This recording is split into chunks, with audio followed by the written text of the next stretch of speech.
आज मी मास्टर शेफमध्ये गेले बरं का. कसं ते सांगतेच. हाय, मी आकांक्षा. आज सकाळी उत्तप्पा बनवायला घेतला.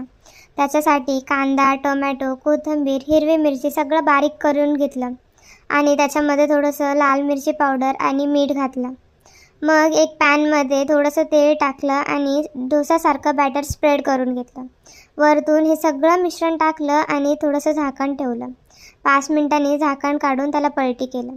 संध्याकाळी चहा ठेवला होता सगळ्यांसाठी, कारण बाहेर खूपच पाऊस पडत होता. मग गरम गरम चहा केला. मग आली माझी मास्टर शेफमध्ये जायची वेळ. हो, चिकन बिर्याणीसाठी चिकन बॉईल केलं आणि कांदा फ्राय करायला ठेवला. एकीकडे पाणी गरम केलं आणि मसालाही काढला.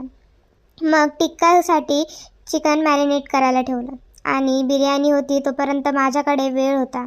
मग मी बसून थोडा टाईमपास केला आणि इकडे लगेच चिकन फ्राय करायला घेतलं बरं का. आता फ्राय करताना चिकन जे मी मॅरिनेट केलं होतं त्याच्यामध्ये फक्त चिकन टिक्का मसाला आणि कॉर्नफ्लॉवरच होतं, बाकी काहीच घातलं नव्हतं. असा होता आजचा मेन्यू. चलो बाय.